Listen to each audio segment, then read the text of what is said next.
Hey guys, I'm Jess Dammers, this is BoardGameGeek TV, and I'm here with Russ Williams and Adam Karuja.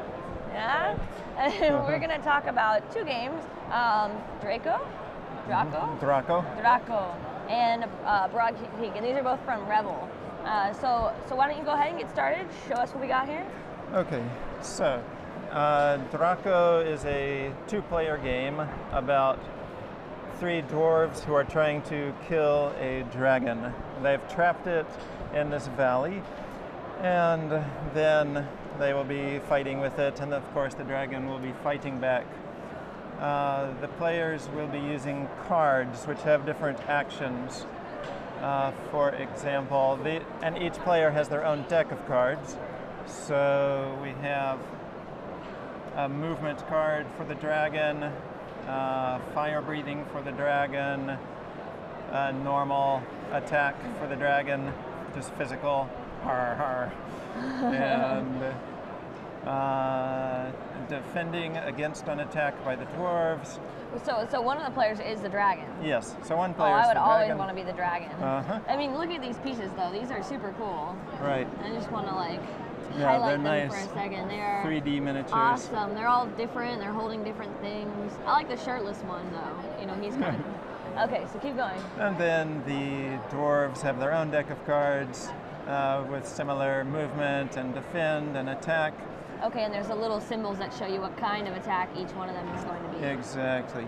And we have these player mats which will show the damage that the figures receive during the play. And so we mark them off with these damage markers. Each dwarf has a special ability.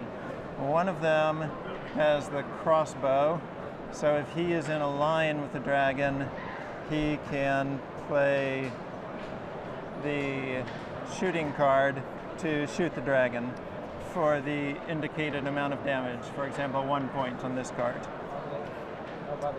Oh, okay, so yeah, I was going to say, if there's another dwarf in the way. Right, you need a clear line of sight so he cannot shoot if his friend is in the way.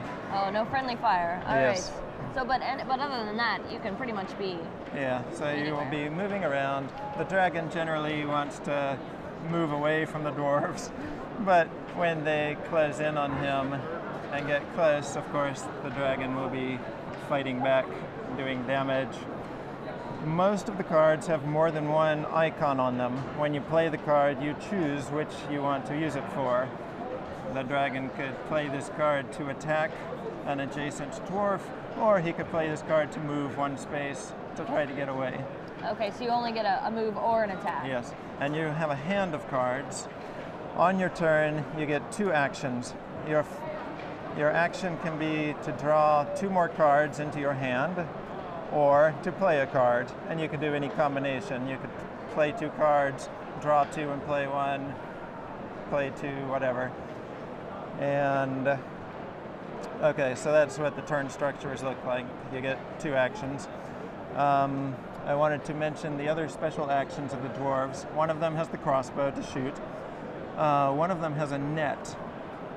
This one, if you have the card, there are several cards that have the net symbol. You can play that as a special action, and then the dragon is caught in a net and he cannot move or fly. He must stay in that space.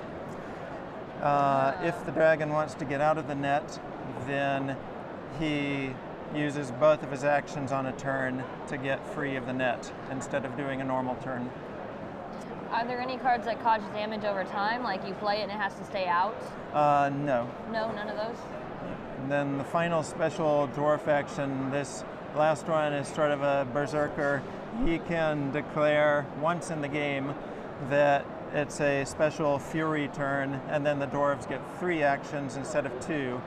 And then the cost for that is that he will take 1 point of damage for going berserk. For going berserk? Mm-hmm. I see.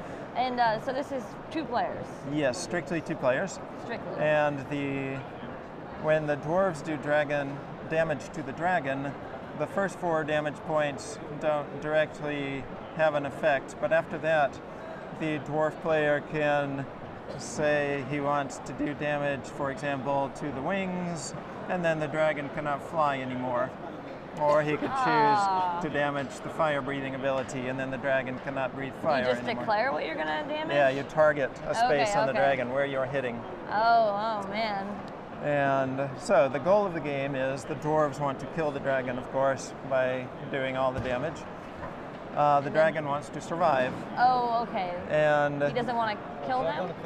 the dragon He can kill the dwarves. Okay. If he kills all 3 dwarves, then he wins. That's very difficult. More likely the dragon will win because time runs out for the dwarves. When the dwarves have no more cards, the game is over. If the dragon is still alive, he wins. And he eats them. Well, he flies away, injured, but he will recover. He has escaped. All right. Then it is also, I forgot what I wanted to say now.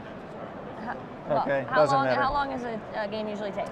It's a nice quick game. I would say probably about 15 to 20 minutes. Oh, okay. Once you know what you're doing. The first game might take longer if you get used to it, but it is possible to play it between 10 and 20 minutes. Okay. Very cool. Well, awesome.